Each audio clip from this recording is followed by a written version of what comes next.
Encapsuladas. La marcha de mujeres a favor de decidir sobre su cuerpo fue retenida en Ciudad de México. Tras unas horas de estar paradas, lograron avanzar por el centro de la capital. Les contaremos qué pasó. Morena va por todo o nada. Se prevé que los diputados avalen en unas horas la desaparición de 55 fideicomisos, incluyendo los de cine, ciencia y tecnología, entre otros. Es cuanto. Con Poncho Puntual y Juanpa de Leo. Un producto de Político.mx. Explicando la política desde 2015. Yo soy Alfonso Basilio Poncho Puntual, iniciando este podcast de martes, y ustedes escucharon una voz que no es Juan Pablo de Leo, y nos está acompañando en este podcast Nayeli Lozano, directora editorial de Político.mx. Nayeli, ¿cómo estás? Buenos días, Poncho, y también les decimos que Juan Pablo de Leo no está porque a partir de hoy está en una misión especial, la cobertura de Político.mx sobre el primer debate presidencial en los Estados Unidos. Y estamos seguros que, pues ustedes lo van a ver en la cobertura de aquí. Nos va a enviar los audios, reportando todo lo que está pasando, y por supuesto, como lo hicimos también el viernes y hoy en la mañana, pues le deseamos la mejor de las coberturas, como siempre lo hacemos aquí. Oye, Nayeli, que entrevistaste a Muñoz Ledo, ¿verdad? Platicamos con Porfirio Muñoz Ledo. Si ustedes no lo saben, les contamos toda la grilla que está pasando alrededor de Morena. Resulta que se bajó el primer candidato a la dirigencia, Alejandro Rojas Díaz Durán, Poncho, a quien vinculan con Ricardo Monreal, pero él dijo que ya se retiraba. Sí es, ¿no? O sea, es cercano, ajá. es cercano. Es senador suplente por Morena y sí es muy cercano a don Ricardo. Oye, pero pues a ver, adelántanos algo. ¿Qué te dijo el don? Que quería que don Alejandro Rojas Díaz Durán declinara a su favor y arremetió nuevamente duro contra el canciller Marcelo Ebrard. Oye, pero pues ¿cuántos votos le daría Rojas Díaz Durán? Como 3, ¿no? Pues el No de sé. su mamá, el de él y el de su asistente personal, o no sé. Yo creo. La verdad es que dice que hace mucho tiempo que se conocen cuando los dos eran militantes del PRI. Digo, sabemos que la mayoría Pues de la todo gente Morena, ¿no? que está en Morena es de extracción priista. Ajá. Nos contó varias anécdotas de eso y para que lean al rato también una nota sobre eso, le dedicó una frase de su abuelita al canciller. No les digo cuál es. No les digo cuál es, de la Pero abuelita de don Porfirio. Un tip, un hint. Ajá, sí, porque si no iba a ser como una cosa de... Un tip Ajá. está relacionado con una prenda íntima. Es lo único que les puedo decir. Tras. Parece acertijo, pero no. La Léalo. prenda íntima de la abuela de Porfirio Muñoz Ledo. No de la abuela de Porfirio Ah. Muñoz Ledo, pero sí relacionado con una prenda íntima. Oye, es que la otra vez estaba viendo un mensaje, ya para pasar al tema, perdón, pero es que me parece increíble y muchos lo estaban retuiteando, que murió Carlota de Habsburgo ¿Sí? y pasaron 6 años y nació Porfirio Muñoz Ledo. O sea, la que fue emperatriz de México en el siglo XIX, la que luchó con Benito Juárez, o bueno, pues estaba enfrentada, ¿no? Y 6 años después, don Porfirio Muñoz Ledo, que lo acabas de entrevistar a pleno 2020 en medio de una pandemia, y está todavía con nosotros, lo cual me alegra mucho, ¿no? Pero pues sí es todo un personaje histórico de la vida, ¿no? Y no le estoy echando porra, solo simplemente estoy describiendo una cosa que existe ahorita. Algo que nos contaba precisamente es que cuando iba a la escuela, lo felicitaban los maestros. Ajá. Porque era el único alumno que se sabía todos los presidentes de México hasta ese momento en el que iba en la escuela. Pero pues iban 3, ¿no? Iban 3 personas. Ajá. Se sabía todos los presidentes de México y nadie más llegaba a eso. Y bueno, ya nos contaba que su mamá fue profesora de historia, por eso es que él tan apasionado por la historia de México. Pues ahí está, lean por favor la entrevista que hizo Nayeli y que tenemos en exclusiva para Político.mx con Porfirio Muñoz Ledo. Sale pues desde ya, ¿no? Ya pueden encontrar algunas de los textos. Ya pueden encontrar el primer texto, el de la prenda íntima, y más tarde verán lo que nos decía de Alejandro Rojas Díaz Durán. Pues ahí está la información. Oye, pero ayer, y ya saliendo del tema de la broma de don Porfirio, fue un día muy agitado en Ciudad de México. Iniciamos porque además debo decirte que para mí, que yo estaba en una reunión, se me hizo poco usual que la jefa de gobierno hiciera una conferencia tan temprano, porque prácticamente se cruzó con la de López Obrador, que bueno, pues también fue maratónica, pero de repente recibí las notificaciones y dije, ¿por qué esta va a decir algo importante? Y efectivamente, ¿no? Pues la jefa de gobierno señaló, entre otras cosas, a María Beatriz Gasca Acevedo, que en ese entonces o hasta ese momento era vicepresidenta de Recursos Humanos de Gin Group, como pues una de las, ¿qué será? Financiadoras. Pues de las personas que está financiando o que estuvo financiando la toma de oficinas de la Comisión Nacional de los Derechos Humanos en el Centro Histórico. Y bueno, pues se armó toda la controversia, ¿no? El propio Gin Group salió a deslindarse, pues la despidieron, ella después también salió a decir que pues es una ferviente creyente del movimiento, pero bueno, pues finalmente es todo un tema el que se generó aquí, creo, más allá de toda la controversia que se hizo en redes por el asunto de la jefa de gobierno, que sí hay un asunto digno de investigar respecto a la toma de esas oficinas. Y ojo, igual que la jefa de gobierno, y espero y siento si más de uno o una me critica, pero están en todo su derecho, sin demeritar al movimiento feminista, sin demeritar a las mujeres y a las víctimas que tomaron, o a los familiares de las víctimas que también son víctimas que tomaron las oficinas de la CNDH. Pero hay todo un asunto ahí, y yo recordaba, y seguro tú también, Nayeli, que incluso hubo una ruptura con algunos grupos de familiares y que se acusaban de que quién estaba recibiendo el dinero y que a qué cuenta de banco se estaba depositando, y bueno, fue todo un tema también hace algunas semanas, ¿no? Sí, hay que recordar cómo nace esto. La crisis en la Comisión Nacional de Derechos Humanos por esta toma de oficinas tiene aproximadamente un mes. ¿Qué pasó? Bueno, la madre de una niña que fue abusada sexualmente en un kinder privado de San Luis Potosí, llega a las instalaciones, ingresa, se amarra literal a una de las sillas de las oficinas, en protesta porque los agresores sexuales de la menor habían sido puestos en libertad. Decía que no se iba a mover de ahí hasta que no fueran detenidos nuevamente. Pasa después que el movimiento Ocupa, hasta donde teníamos entendido, se suma a esta protesta, extiende la toma de las instalaciones y además vandaliza la sede, y hace una semana ocurrió lo que tú decías. Los padres de los menores agredidos, la madre de la menor agredida, abandona la protesta. Se deslinda de este movimiento, pero ¿qué ocurría? Que estas chicas de este colectivo seguían ahí y empezaba a hacerse la crisis más fuerte. Exigían la renuncia de la presidenta de la Comisión Nacional de Derechos Humanos, Rosario Piedra. Ella tuvo que comparecer también ante el Senado. En el Senado los legisladores de oposición exigían su renuncia. Ella se defendió y dijo que no iba a renunciar porque no había hecho nada malo. El presidente Andrés Manuel López Obrador también salió en su defensa y decía que lo que más le preocupaba en aquel entonces era que se hubiera sido ultrajado un cuadro de Francisco I. Madero, personaje del quien es fiel seguidor, y eso realmente, lejos de calmar las aguas, pues incendió más las reacciones, no solo en las redes sociales. Y hasta ahí nos habíamos quedado. Sorprende obviamente el anuncio que hace Claudia Sheinbaum, como bien lo decías, el día de hoy. Generalmente no vemos a la jefa de gobierno haciendo este tipo de anuncios. No, ahora sí fue muy directa, muy contundente, y no solo eso. La Secretaría de Gobernación también dijo que veía a algunas integrantes de colectivos feministas, como dices, sin demeritar la causa que persiguen, pero que veía a algunas de ellas cobrando hasta 3,000 pesos por hacer algunas gestiones.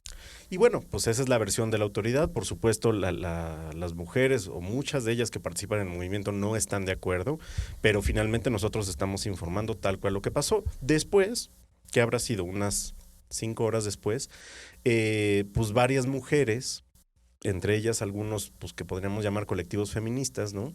Pues responden a este llamado que era un llamado global, ¿no? Para que no crean que fue como una respuesta en automático a Claudia Sheinbaum o algo parecido, no. Se llamaba Día de Acción Global por el Aborto Legal y Seguro, ¿no? Y entonces, bueno, pues intentaban llegar a lo que aquí en la ciudad se llama el antimonumento, que ¿qué es? Bueno, esto nace a partir de la violencia hacia las mujeres y se instaló el año pasado, si no mal recordamos, con toda la ola de protestas que surgieron, donde hubo vandalismo y donde hubo reacciones polémicas de todos los actores políticos. Ellas pretendían llegar ahí. Se montó desde muy temprano un operativo en el que participaron integrantes del cuerpo Atenea, que son mujeres policía. Lo que hicieron fue ir cerrando el paso poco a poco, las encapsularon. Hubo algunos enfrentamientos que no pasaron a mayores, pero sí se queda el registro de esto. Lograron llegar hasta la Antimonumenta lentamente. La marcha se prolongó un poco precisamente por el operativo que fue haciendo la policía capitalina. Hubo algunos destrozos, algunas pintas, vidrios rotos. Inició, de hecho, en cuanto dieron el banderazo inicial, pues hubo algunos vidrios rotos también. Hace unos días otros colectivos también habían colocado más de 6,000 pañuelos verdes en el Monumento a la Revolución. Lo comentamos también en este podcast.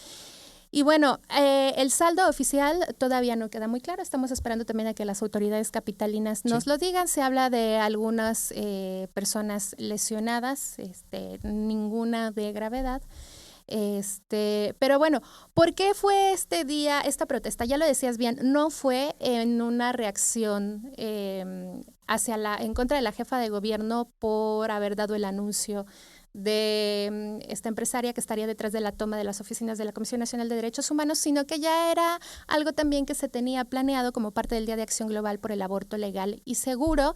Revisen nuestra información también, les estamos informando cuáles son las 8 causales hasta el momento en el país por las cuales se permite la interrupción legal del embarazo. Importante. Y en qué estados, también creo que es información que todos debemos de tener en cuenta.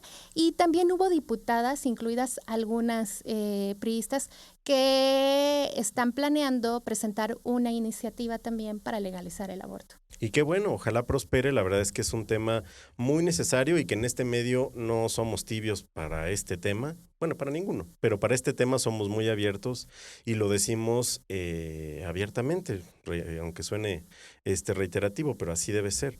Estamos a favor de que la mujer decida sobre su cuerpo y eso es lo que impulsamos también nosotros y qué bueno que se toman acciones de este tipo. Obviamente hay mucha controversia por el actuar de las policías, ¿no? Y de las autoridades de Ciudad de México, pero también pues ellas y ellos reiteraron, me refiero a las autoridades, que pues en la capital pues se respetaba el derecho a manifestarse y bueno, pues finalmente hubo este desplazamiento de las mujeres que estaban participando. Entonces, ustedes díganos qué opinan, métanse al canal de YouTube, también por supuesto en Spotify, díganos qué opinan de esta manifestación, de lo que dijo la jefa de gobierno, de lo que dijeron algunas de las integrantes que fueron entrevistadas por medios de comunicación y pues generemos conversación también respecto a este tema que es muy, muy importante.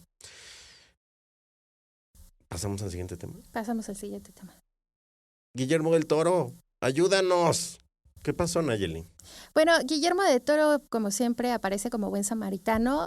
Felicitó a algún estudiante mexicano que obtuvo el primer lugar en matemáticas.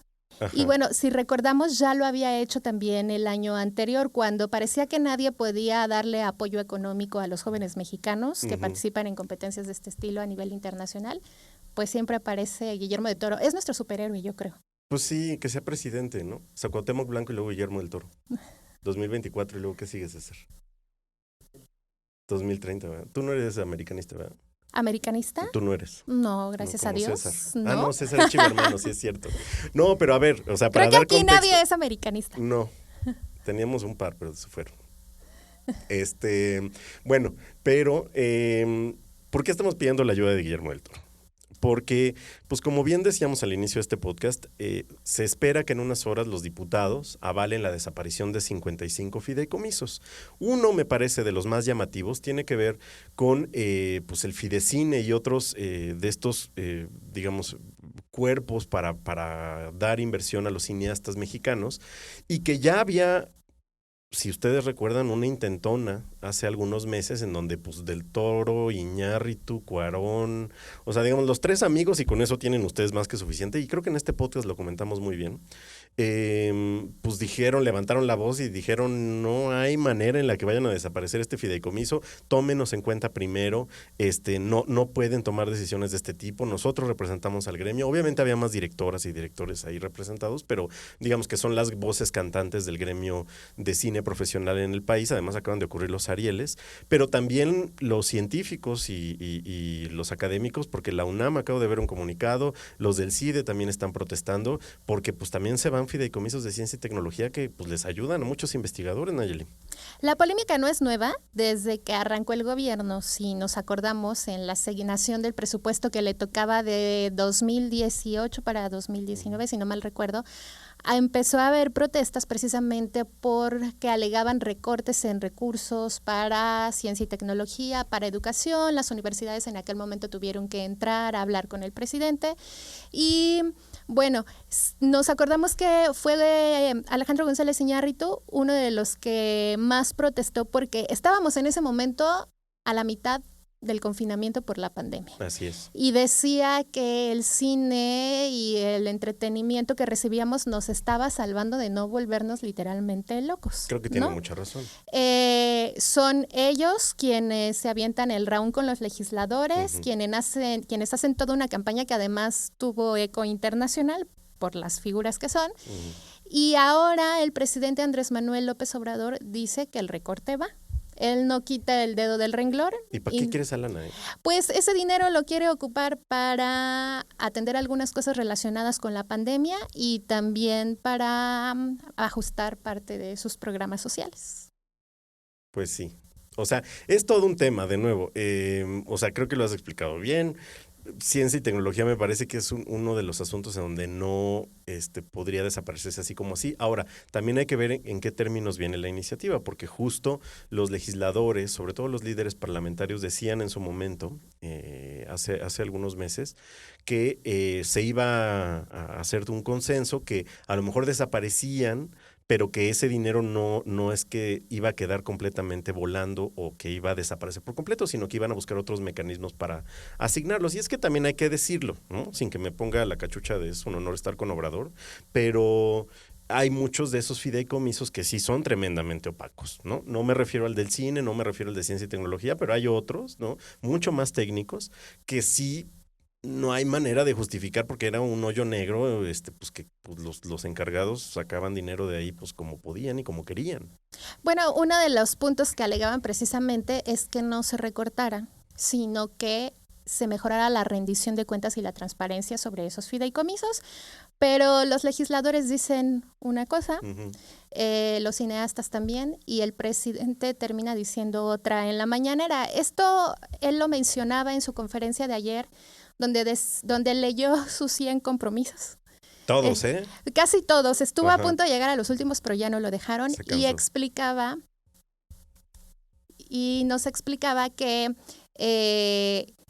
Nos explicaba que esos recursos sí se tienen que reasignar. Y también nada más contarles que mientras nos contaba los 100 puntos, pues nos reveló quién es la persona que lo viste, que literal le tiene tomada la medida. ¿Y quién es? Su sastre es de la hermana República del Estado de México. Ajá, muy bien. Orgullo. A mucha honra. Orgullo mexiquense. Es orgullo mexiquense. No dio los datos, pero entren a ver exactamente cuál fue la declaración que dio el presidente. Porque vale la pena decir, yo sí soy muy admirador de las guayaberas de Andrés Manuel. O sea, ya tengo un par que quiero comprar en algún lugar, pero pues ese dato hay que conseguirlo. Sí, las guayaberas creo que se las hacen en otro lado, los trajes sí son mira. con un sastre de Ecatepec. ¿Quién fuera el presidente? Yo de tianguis, ¿no? De la paca. Pues sí, pero digo, no me quejo, pero pues ahí están las cosas. Ahora, rápido, yo sé que ya nos tenemos que ir, César, no nos regañes, pero también Por favor, de nuevo les invitamos a que no se pierdan la cobertura que tenemos hoy en unas horas durante todo el día respecto al primer debate presidencial entre Joe Biden y El hombre naranja. Donald Trump. Juan Pablo de Leo, nuestro corresponsal, enviado especial, socio director, gran amigo, está ya cubriéndolo desde Cleveland, Ohio. Y bueno, pues nos estará mandando videos, nos estará mandando comentarios, hará un en vivo. Es decir, tenemos una cobertura muy completa y les aseguramos que ningún otro medio van a tener este enfoque para que no se pierdan en, pues de repente, lo aburrido que pueden ser los gringos con sus cosas pues muy técnicas de allá, ¿no? No es aburrido, es mucho espectáculo. Si ustedes exactamente todavía no entienden cómo es que los estadounidenses eligen a su presidente, Politico.mx se los explica. Entren a nuestro portal, entren a todas nuestras redes sociales y ahí les vamos a explicar cómo lo hacen. Pues ahí está la invitación, por supuesto. Agradecemos a ustedes que nos escucharon, comenten, hagamos este podcast el más escuchado de todo México. Vamos por ti, Marta de Baile. Y y bueno, pues agradecemos a todo el equipo de Politico.mx que hace también posible este podcast. A ti, Nayeli Lozano, directora editorial. A Alfonso Basilio y a César García, que es nuestro productor también. Pues es cuanto, soy Alfonso Basilio. Nayeli Lozano. Hasta luego. Es cuanto. Con Poncho Puntual y Juanpa de Leo. Un producto de Politico.mx. Explicando la política desde 2015.